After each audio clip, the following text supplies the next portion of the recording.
Oh, okay, right, and we are live. Ladies and gents, welcome back to Aid Thompson and Other Disappointments, episode 242 now.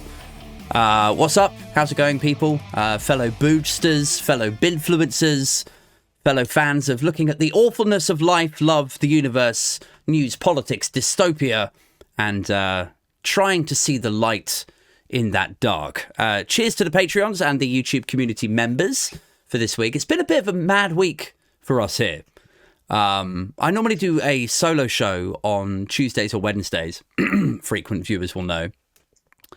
But this week, my 3-year-old daughter decided to catch what I assume was the bubonic plague. It was not fun. There was a lot of like oozing from the face, temperature that went up with cowpole, which is the first for me and my family.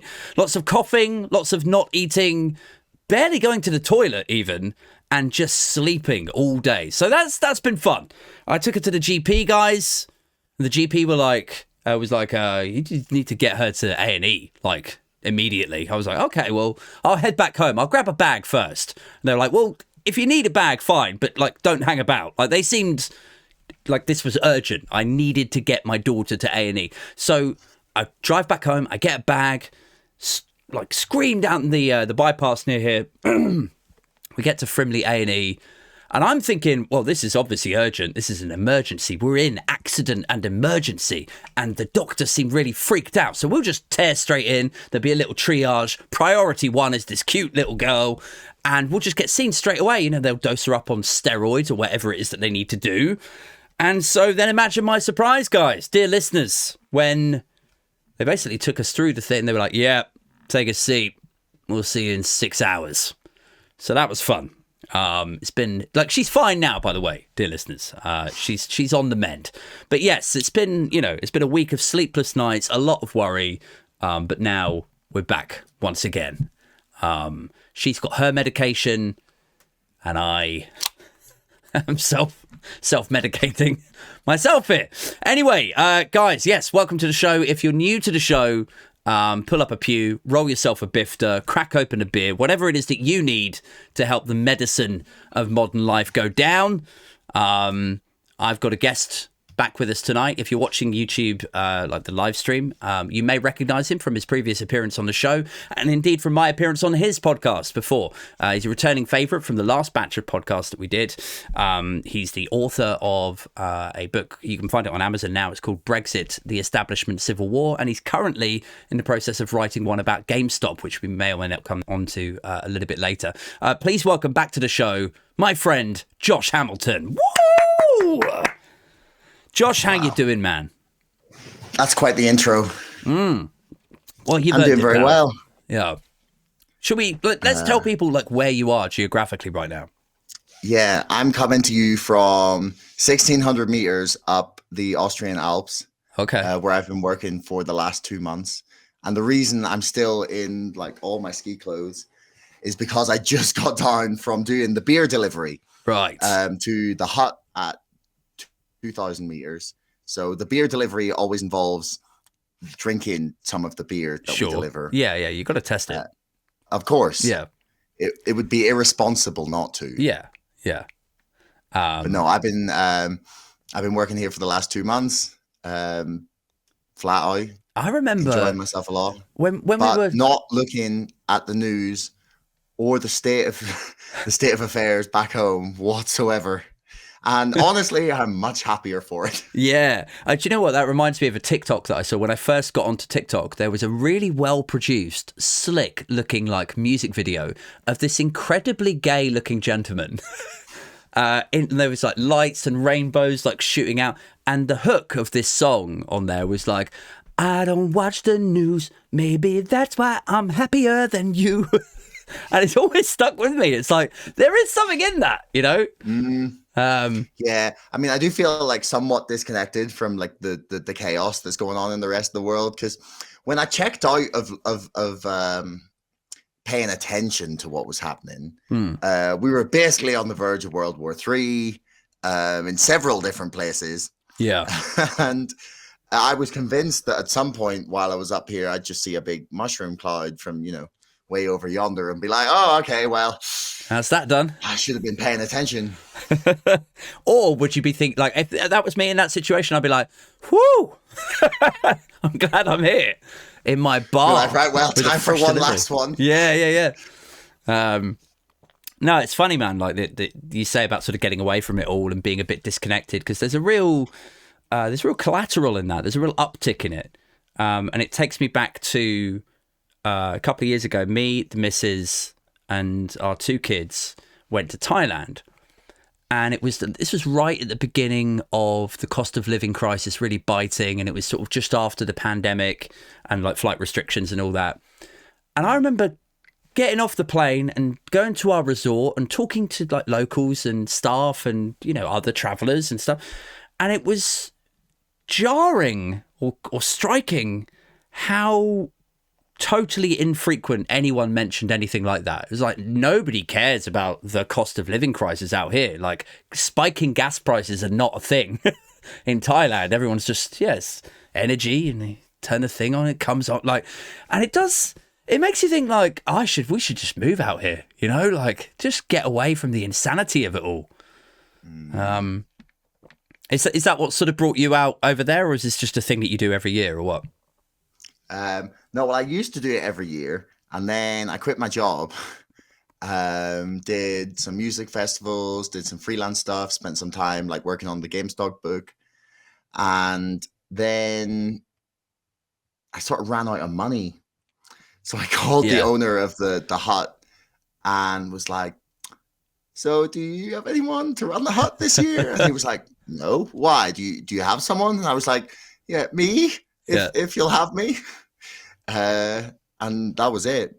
I just flew out, and it's been really refreshing to check out your stuff. Like, it's you find, like, I don't even find myself to be like curious, and I know the second that I dive back in, I'll be like 100% like, why wasn't I paying attention? What did I miss? But you need that space every so often, don't you? Like, I used to do a thing, No News November, where like my birthday's in November, and from November the 1st through to November the 30th, just delete all the apps, come off Twitter, and it's just like, oh my God, there's like a whole world out there, and I don't feel stressed and anxious, and it's like that Chris Rock stand-up thing where he says, like, you know, you turn on Fox or you turn on CNN and it's like, what's happening with this, and blah, blah, blah. And then you look out your window expecting to see like explosions and people getting knifed to death or whatever, and it's like, you know, nothing's going on out there. Everything's, I mean, like, I'm sure there's currency and there is there's value in being informed, but I also think there's a place for taking a step back every now and then, you know?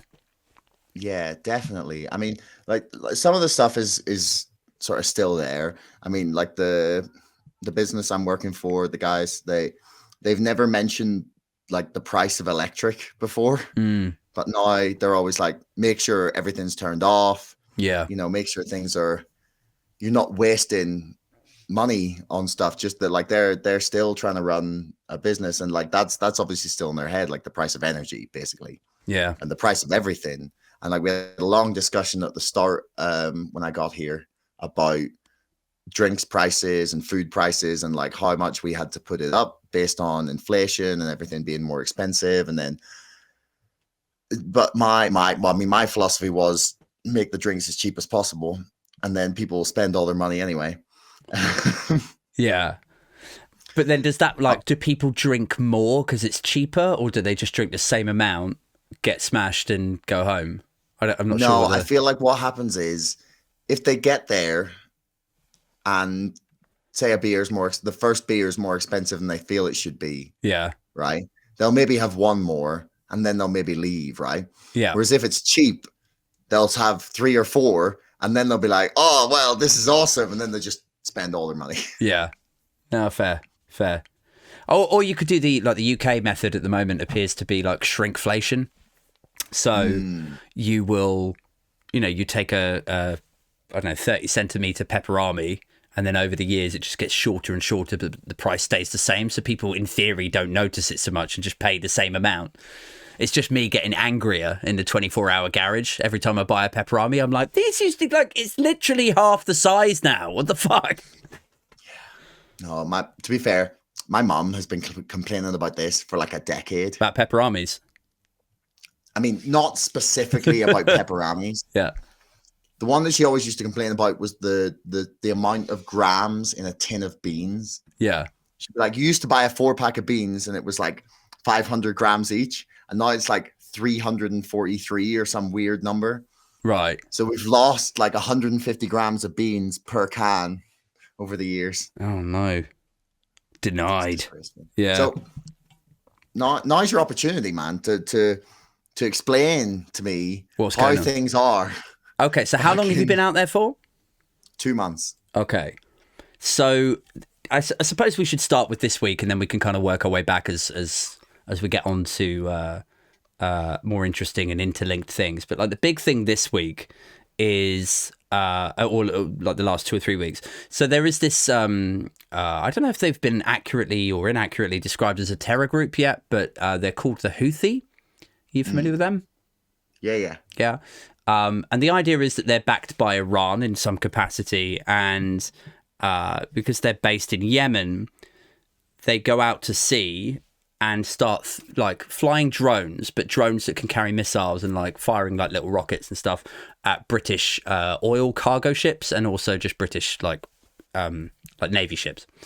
And one of these attacks really kicked off the other day, and so now the UK and the US have gone into Yemen and done airstrikes. And normally, like historically, over the last like 4 or 5 years, the UK and the US have been guilty of death and terror and bombing civilians and stuff in Yemen. But traditionally, it's been they sell the arms to Saudi Arabia, who then go and then bomb all the civilians, right? It's sort of a roundabout way. Anyway, now it appears that the UK and the US are actually quite happy to do that dirty work themselves. So that's the big thing this week is like, well, we were attacked, and so that gives us the right to go in. And so people will die. They'll lose their homes. Their daughters and sons will lose limbs. And people come back home to awful scenes and stuff. And it will radicalize the next generation of like Islamist fundamentalists. And then we'll all get blown up on a tube in 5 or 7 years' time, and everyone will be like, who radicalized them? And people like you and I will be like, it's you. You did that. Yeah, it was you. But it just struck me like it was the internet. Yeah. Who, like, what mosque did they go to? Who gives a fuck? Yeah. Like, it doesn't matter what mosque they went to. So there's that. But like for me personally, as I was reading about this stuff this week, it just struck me the echoes of the rhetoric and the components of what happened with Israel, like only 3 or 4 months ago. It's like an attack happens, and then the entity with the greater military power then says, right, cool, that's our green light, in we go. Bombing, civilians die, unstable region. And it's just like, how many times do we have to go through this same thing of we've got to go in and root out Al-Qaeda. We've got to go in and root out ISIS. We've got to go in. It's all about the who came out after ISIS? I forget now. But it's the same. Do you understand what I'm saying? It's like the same trajectory all the time, and we never seem to learn. And the thing that irks me most, maybe, I mean, it's with the exception of the loss of civilian life, the thing that strikes me is like, these things are not cheap, these military operations. It's like to fly a load of like F-14s over Yemen and use up all that, like the artillery, the fuel, the cost of shipping, like the boat to the, like, you have to forgive me for my lack of like, you know, military terminology. I don't know any of this stuff, but like just the cost of a military operation like that. And yet like they'll find the money for that immediately. But if you say, do you think you could build like a bit more social housing? Oh, no. Do you think my daughter could be seen quicker at A&E? Well, yeah. It's just a weird sort of allocation of tax money. Do you know what? It's always this. Sorry, you go. It's always this like false trade-off that we have to deal with. It's always the reasons that are given for the monstrous military budget and the willingness for people to spend on military interventions is always that's the price we pay for security. Yeah. And there's definitely something in that. It's like no one would dare fuck with America because they have the most monstrous military budget on the planet. Yeah. Like even China. Like if America didn't have the reputation as the trigger happy world police, right? Yeah. For sure China would have tried to take Taiwan at some point. Yeah. But the other side of it is just like, it's like, okay, fair enough. Like there's an extent to which that argument has merit, but like well beyond that is the thing that always strikes me is it's like, why the fuck are we getting involved in these things? Like why is the answer always military intervention, and why on earth are we spending the exorbitant amounts of money that like you've rightly pointed out on these interventions in a region that of course there's radical groups springing up. It's like it's been like a decade of war with Saudi Arabia. We've been providing all of the bombs for, and they've been going through like I believe one of the worst famines like in human history as a result of the war that they've been. I wouldn't even call it a war. It's just like the constant attack that they've been under, and the answer is always more bombs and not more talking, and that's. That's the part that really disturbs me. I mean, like and like you said, we've seen it in Israel, although that's a horrendously genocidal, complicated situation where both sides want to just like they want to genocide each other, and I have no idea what the correct solution to that is. But even in Ukraine, like Zelensky wanted to sue for peace, I believe last March, and we flew Boris Johnson out to say, no, don't sue for peace. Don't engage in talks that like might result in less civilian death and less money in the pockets of Boeing and Raytheon and all of the richest, most despicable companies on the planet. This is the thing, man, is it's like people don't understand. I mean, they sort of have a broad understanding that wars cost a lot of money, but I don't think they understand quite how much governments can make out of wars. So you'll have like a BAE Systems who will sell planes, bombs, drones to all of these other countries, and it's that chunk of the economy is worth so much. It's like one of our big exports is like military and defense systems.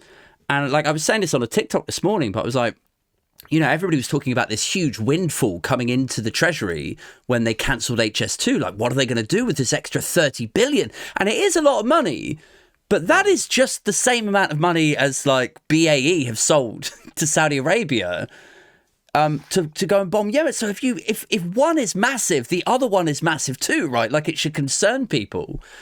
But yeah, it's not been broadcast in anywhere near the capacity that the Israel-Gaza one, or indeed that this one is. Do you know something else actually that's just popped to mind that you've tapped into a second ago? It was like, so with China and Taiwan, the thing that concerns me also with this is that we're now in an era where people just feel they have a license to go into the territory that interests them if they can create a situation or allow a situation to happen that makes it look like they've been attacked. Like, oh, we've been attacked, so now we've got a right to defend ourselves, so in we go.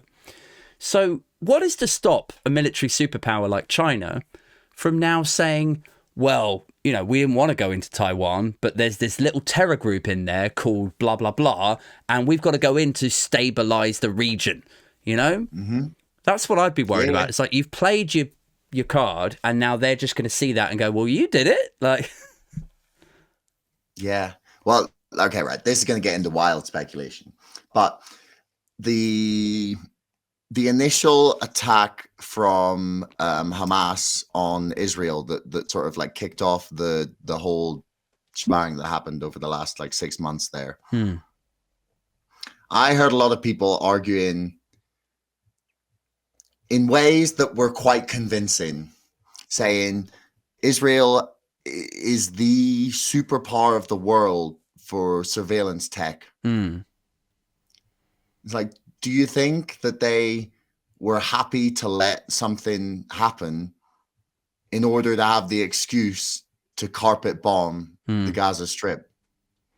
So I have heard this theory also, that effectively Netanyahu allowed it to happen so that then that would give him the green light to go in and do whatever he pleased with that part, that area. I've also heard quite an interesting, convincing thing about that there is actually undiscovered or unexplored oil, just like on that coast. Oh, no yeah, way. and it was identified by I think it was a UN body about 5 years ago, that it was all there, but basically Gaza was so underdeveloped itself that like to construct the apparatus that you would need to go and then start like it would take a lot of investment, and they didn't think that Gaza was up at that level yet. So there is this theory, which I have to say I'd be open to hearing more about, that Israel may have allowed that thing to happen to then go in and then with a view to, like, once you've taken over that land, well, the oil is kind of yours, right? You can do whatever you like. That's worth like 100 billion, 200 billion maybe to an economy like that. So I don't want to get all conspiracy about it. I don't know if that's definitely what happened, but it's a theory, and I was, nobody's discounted it yet. Nobody said, oh, that UN paper was rubbish. I'm like, well, then maybe none of it's rubbish. I don't know.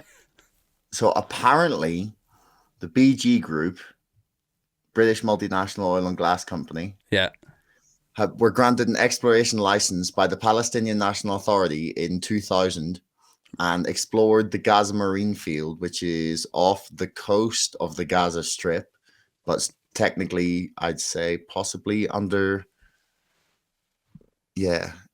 contained within Palestine, like legally. Anyway, it's unexploited. Yeah. And can contain up to 1 trillion cubic feet of natural gas that has never been explored.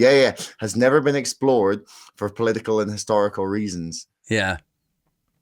It's like, oh, and then suddenly there's some sort of instability there that needs to be settled. And it's just, I mean, yeah, like all of this comes down to, these situations come down to oil. But broadly, it all comes down to natural resources, right? So if you are Taiwan and you are the world's largest producer of, is it lithium batteries or silicon or something like that? Microchips. Microchips, right.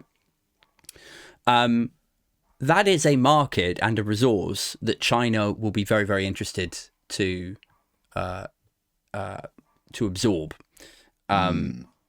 It's got nothing to do with and it's the same with like Russia and Ukraine, right? Like Ukraine is a sweetie shop of natural resources. Like every natural resource you could think of. There's like oil, there's gas, there's lithium, there's iron like there, 40, and 40%. I think it's like 40% of the world's nitrogen fertilizer comes from Ukraine. Yeah.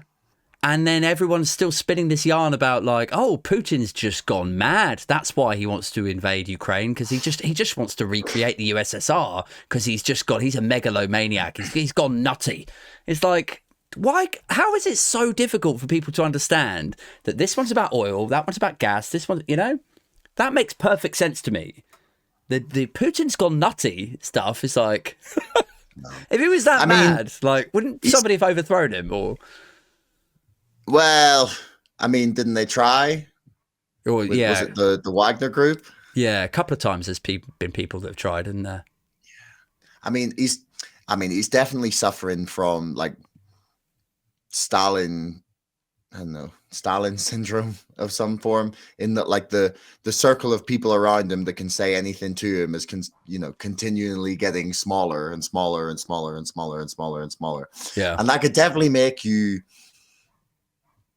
do irrational things, or things that were maybe not in the best interest or the best expectations of like what you'd think someone like that would, like someone who's clearly both setting aside all his totalitarian tendencies, clearly an incredibly intelligent operator. You don't become dictator of a country for 20 years and turn it from a quasi-democracy into a quasi-dictatorship by being an idiot. But it's so unsustainable, though, isn't it? I mean, it's obviously. As you rightly point out there, if you have a shrinking circle of people that you will listen to, and you're actually quite ruthless, as indeed, he quite clearly is, eventually you're going to get given some advice by a yes man, basically, who's scared to tell you no. And you're going to take that at face value, and you're going to go, okay, this guy says yes, so yeah, we'll go ahead and do it. And then you're going to make a bad move because he was too scared to tell you the truth, and the whole thing is going to come crashing down. I suppose his hope or his gamble is that he'll pop his clogs before. I mean, I've been reading stuff for about 3 years about how ill he is. Do you remember when he first invaded Ukraine? Everyone was like, "Oh, he looks like he's got cancer." Yeah, I'm like people on Twitter like, "I'm a doctor," and usually when people look like that, they've got about 7 months to live. So yeah, I think he's on his way out. I'm certain of it. And now here we are, like 3 years in. He's not mad. He hasn't got cancer. He's still very much alive. Like, yeah, I mean, is it Putin or is it someone in a Putin mask? Yeah. Oh, the real Putin died, Josh. Didn't you hear that? This is an actor. It's AI. It's a deep fake. I mean, you never know these days. Yeah. But didn't you post something the other day about was it Rudy Giuliani? No, Mike Pence talking about no. Someone to do with Trump was talking about how some audio recording of them was a deep fake. Yeah, just denying that it was them straight up. Was it Roger Stone? I think it was Roger Stone. Yeah, because I love going back to this because I wrote a piece about this again about 2 or 3 years ago about how deep fakes were about to ruin everything. Because I just listened to this thing on Joe Rogan's podcast where they, at that point, it was sort of in its infancy, but they'd done the proof of concept. And basically they took a load of samples of him talking and then generated a sort of 20-second thing of him talking about something ridiculous. It was like monkeys playing an orchestra thing or something along those lines. And that could be real. No. Yeah. I mean, you can't rule anything out from a Joe Rogan podcast these days, but... But at the time, I was blown away. I was like, well, if that technology continues to develop at pace, it will move to like video. You'll be able to remodel video. It will end up indistinguishable.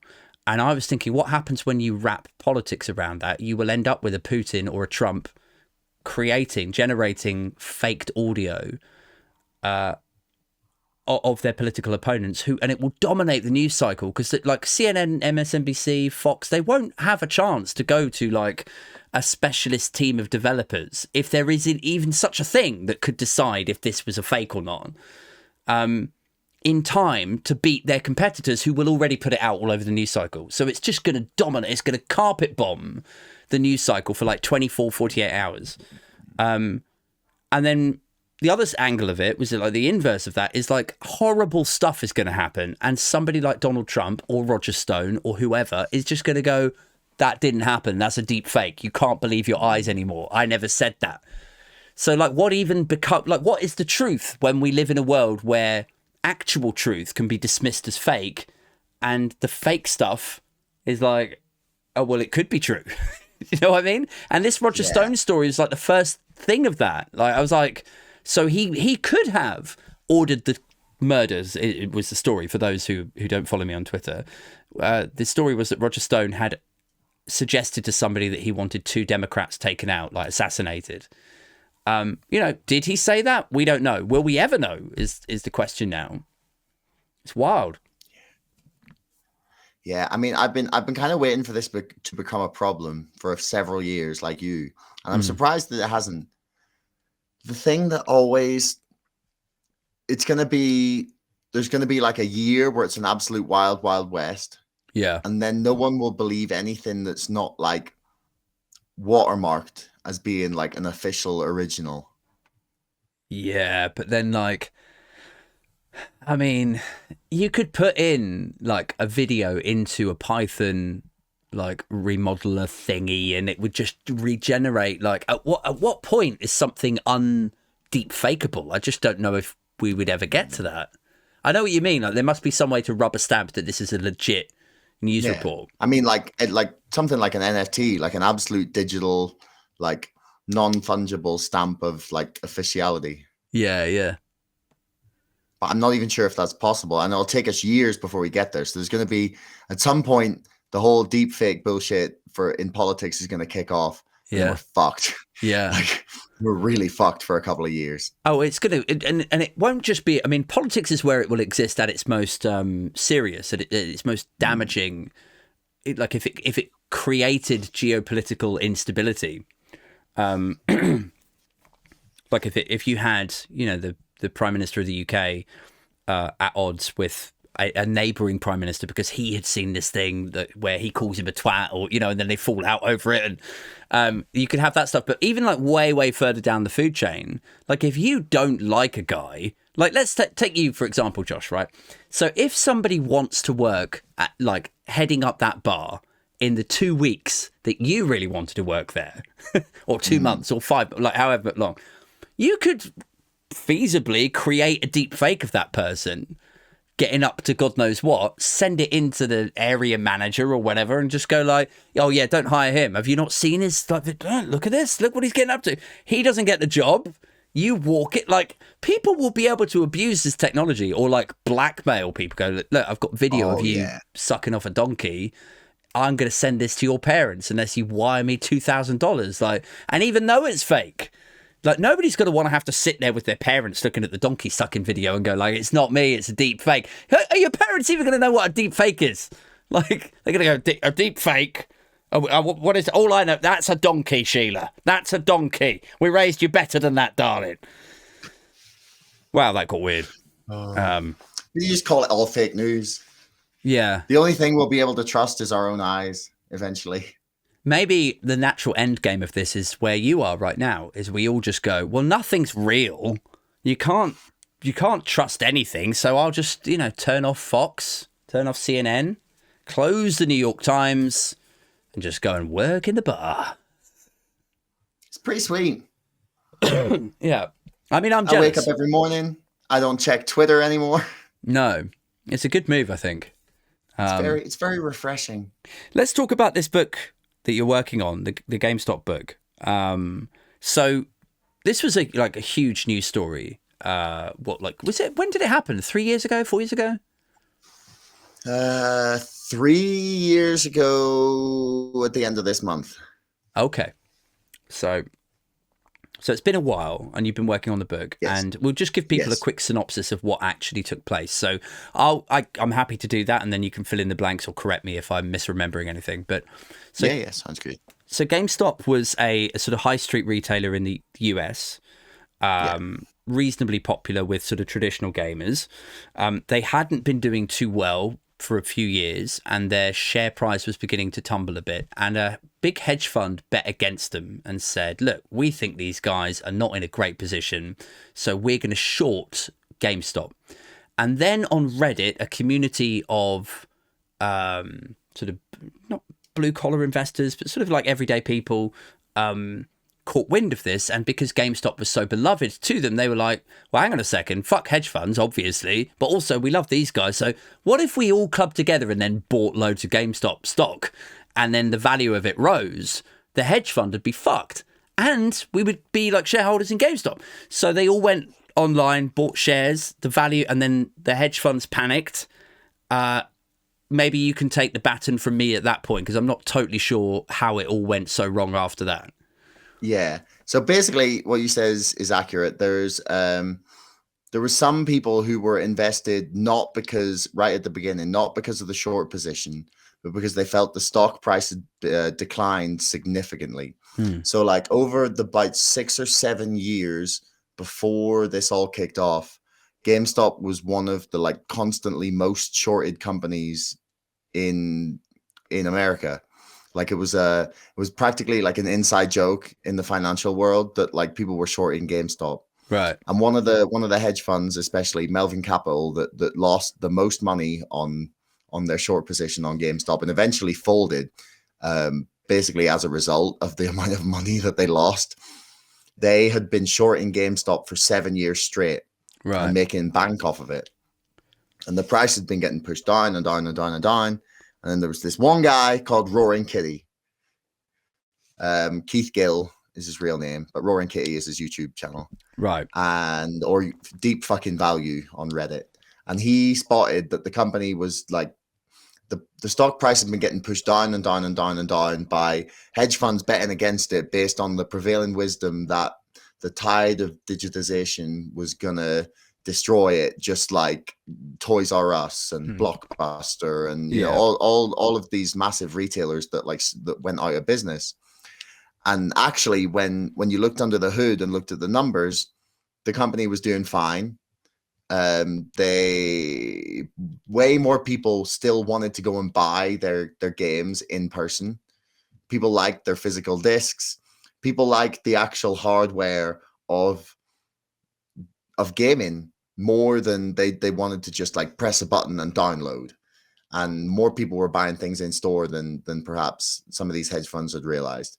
Anyway, fast forward a few months before everything kicked off, and a couple of people on Reddit started noticing that not only was the company like massively undervalued, but it had like one of the most massive short positions like against it in the history of finance in America.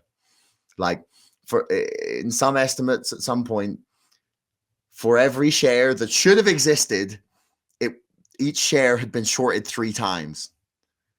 Like that's the size of the bet that Wall Street had against it. And they were thinking, okay, pandemic, you know, brick and mortar retailers are going to go under. You know, this is just like an extension of this like thesis that the entirety of Wall Street had that GameStop was going under. And then all of a sudden, these posts on Reddit started to gain traction. It's like, boys, like this is our ticket to the moon. This is it. This is all the money that like you could ever need in the world. Yeah. And the price went from $4 to $483 in the space of 4 months. And then Robinhood and a whole bunch of other brokers decided to restrict buying on GameStop. And then over the next couple of days, the price crashed. Then it spiked back up. And it crashed way down to like $40. Then there was a big hearing in Congress about it.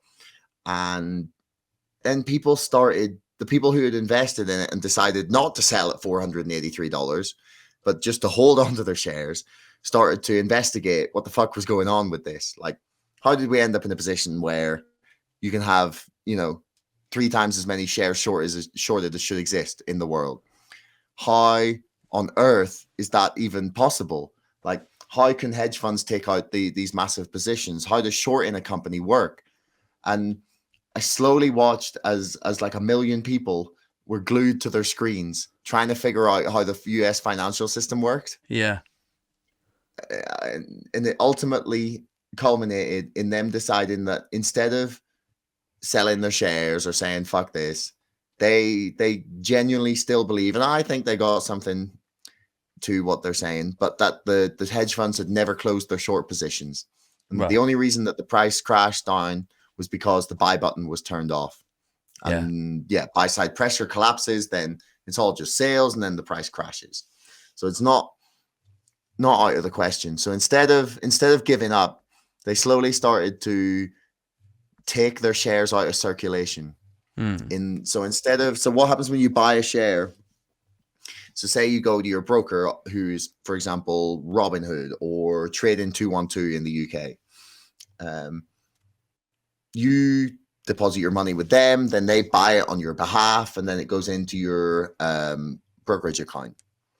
But like, you don't actually like technically own the share. What you own is like this certificate that says you own the share. Right. All of the actual like stock certificates are mostly held by a company called Seed & Co., which is a privately owned corporation in America that basically acts as the holding company for every single share that exists in the US stock market. Right. Anyway, when your shares are held by your brokerage, they can lend them out to be shorted. Yeah. Right.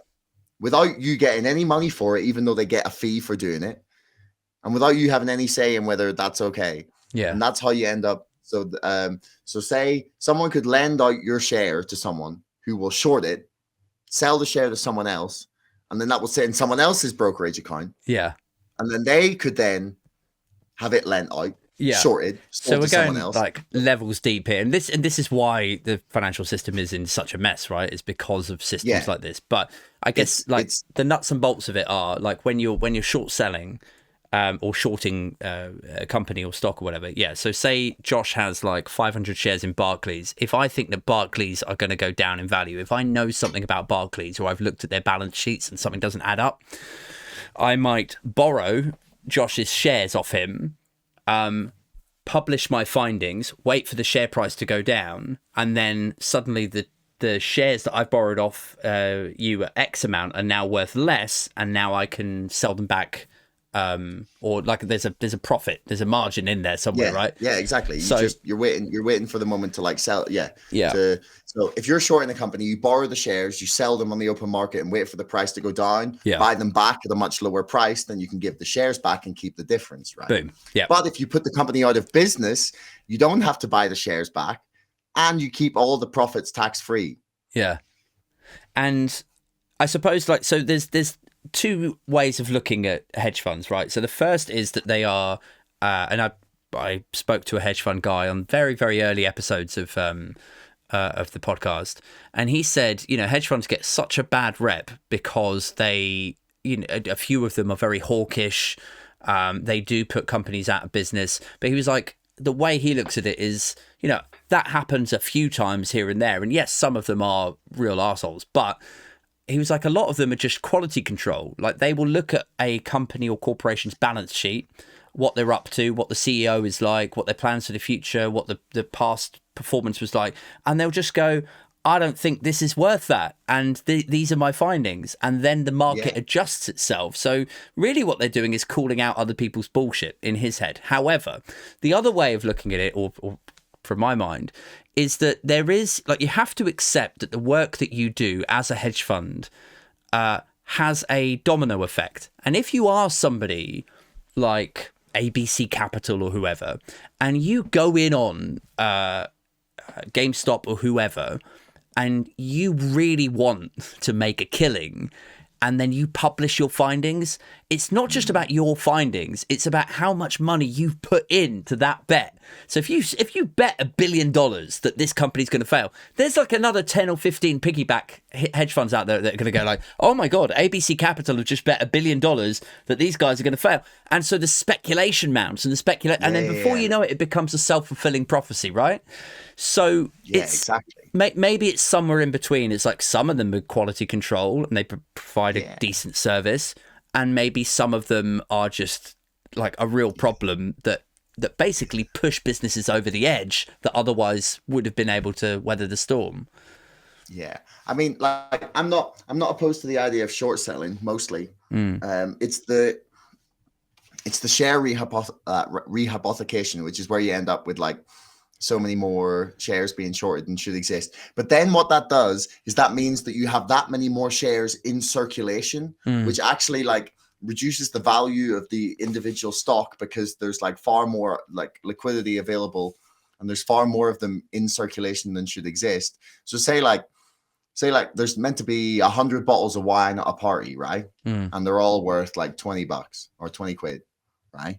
And instead, there's actually somehow magically 400 bottles of wine. Yeah. Suddenly, those bottles of wine aren't worth quite as much because there's way more of them going around than should.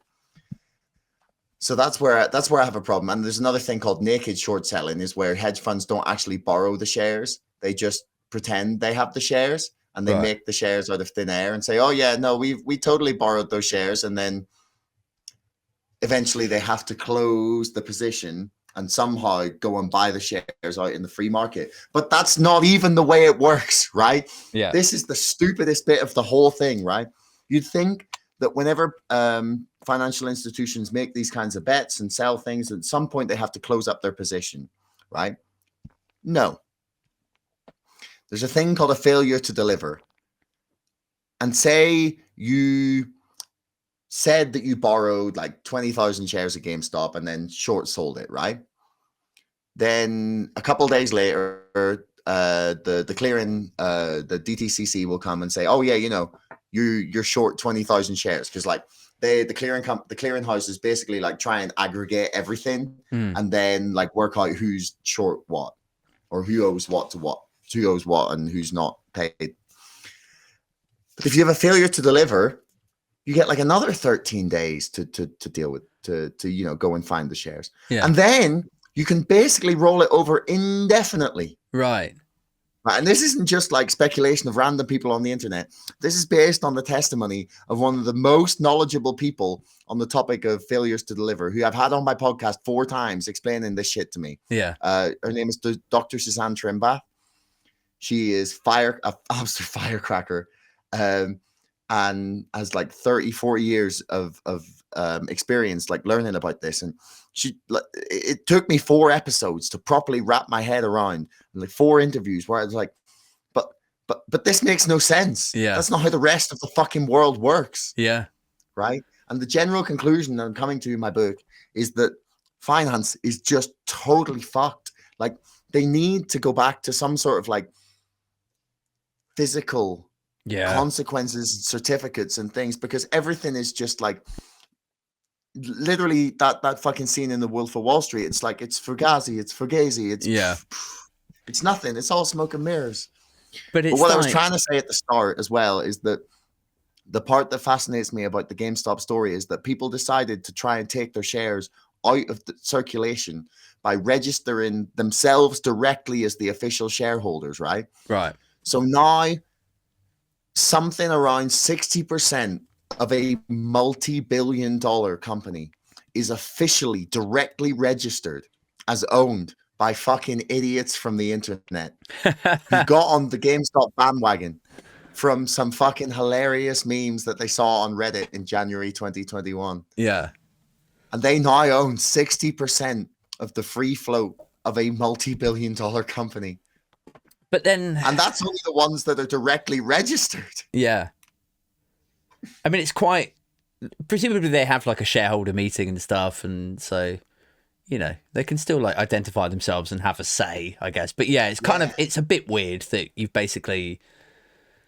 Like, a Reddit thread has ended up with a load of people, basically people like me, like little goof artists that are just like, this will be funny.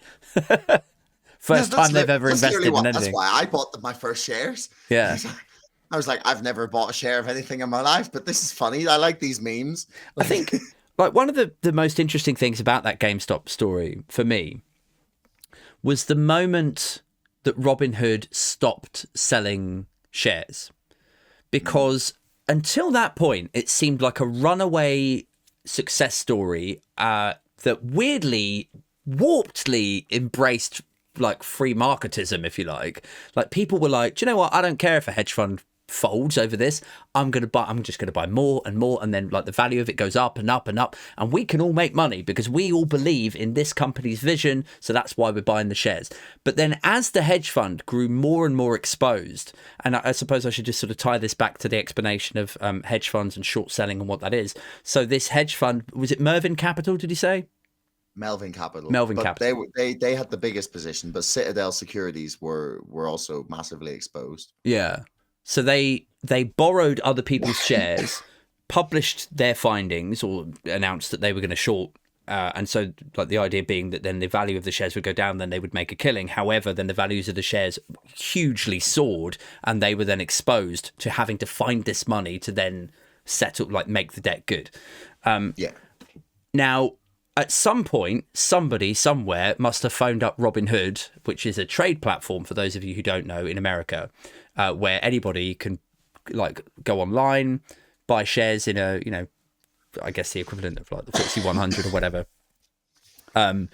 Somebody phoned up Robinhood and said, you have to pull the plug on this GameStop thing, because if these guys fold, they owe money to this other bank over here, and that bank will fold. And if that bank folds, all these other banks will fold. We're talking about a global financial crash that's going to kick off in about 7 or 8 days unless you fucking sort this out. What's it going to be? And then Robinhood, for one reason, I mean, I'm just assuming this, but there's no other credible reason for why they should say you can no longer buy stock in GameStop at that moment, to me. So what happened was, basically, All of the trades in that, this is going to get a bit complicated, and I'm kind of drunk, so I might not absolutely nail. You're this, in good company, Josh. So yeah, you're fine. So, the national, the NSCC is like the clearinghouse that sorts all of the trades basically for the entire U.S. stock market. So what happens is when you buy a share on Robinhood, you deposit the money and then you get the share immediately, right? Yeah. But because of the way the system works in America, it's called T+2, which means that like you might buy the share on this day, but trading day plus 2 more days is when the share is actually delivered to your account. Okay. Right. So Robinhood, we're basically saying you'll buy this and we'll say you've got it. And then we will front the money in the interim period until the trade is actually cleared. Okay. Right. Which means that they have to put up like massive amounts of collateral to cover the risk of like possible volatility. Right. So because of the massive volatility of GameStop and a number of other stocks, like in those few days, it meant that their value at risk payment, they got a bill basically from the NSCC at like 4:30 in the morning on January the 28th, 2021, the day that they turned off the buy button. Bastards. But they got a bill for like 3 billion, which was more than the market capitalization of their company at that moment. Okay. Right. And so where we're headed with this is like, because of that sort of effectively a transaction fee, because it was so huge, they didn't have the money there to continue to operate in that way. So they had to frustrate it. Yeah. I mean, so the NSCC didn't tell them what to do. They said, you have to pay this money. Right. And then Robinhood negotiated significantly with them and managed to get it down to about 1.3 billion and eventually down to like 700 million. So I find it strange already that this like risk payment is like negotiable, but we'll put that aside for a minute. Well, it's weird. It's weird that it's negotiable, but it's also weird that this explanation was not published in a clear, concise manner at the time. I remember it was like a news vacuum. It was like people on Twitter and YouTube going like, I want to buy stock. Like, what the fuck? Like, why can't I buy stock? Yeah. This is America. This is, you know? Yeah. I mean, everyone was very ready to blame Robinhood for this. Oh, yeah. But ultimately, it comes down to like the way the financial system is structured.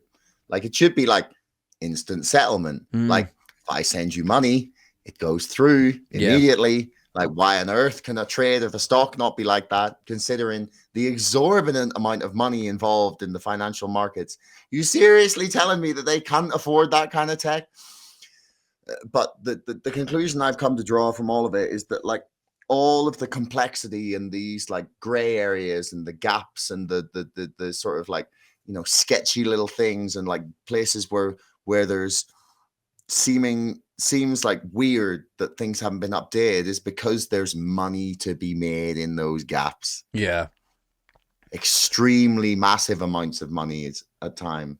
I guess it's like, look, they have to be regulatorily above board. Part of that is going to involve a clearinghouse, which for those of you who don't work in the city, like when you make a trade, there's various stages of that being like raised and settled, and like we have clearinghouses in London also. And so those clearinghouses will take a lot of that heavy lifting off of the bank or the hedge fund or whatever, and they'll just go, look, we know about doing this. We'll take all the risk off you and that whole processing thing. You get back to doing what you do. So it makes sense to some extent that the banks would be like, yeah, okay, well, that's a whole other headache that we don't need to worry about now. But yeah, I agree. I feel like, I mean, a lot of that old finance world does move so slowly, even now. Like, I remember when we were buying our house and I was saying to my girlfriend, I was like, why the fuck is this taking so long? And she was like, this is just how it works.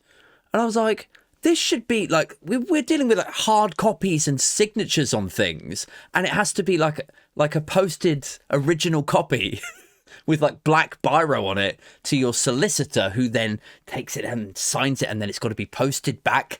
I was like, this should be like a fucking app. Yeah, I toggle it on. I use my finger and it opens the thing. And then, like, why does this take weeks and weeks? And she's like, this is just how finance is. I'm like, can't believe nobody's, like, disrupted this market, you know?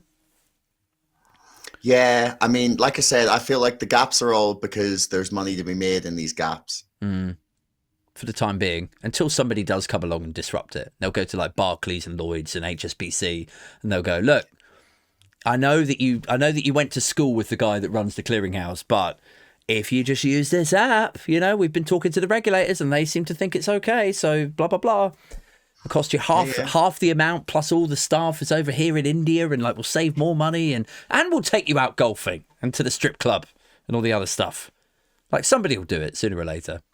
Oh, actually, which reminds me. So, right, we've been talking for a while now, Josh. I need to do this week's Tap Dancing Tosser Award. For new viewers and listeners, this has become a bit of a staple of the show. It was a throwaway comment I did on a TikTok ages ago describing a Tory MP.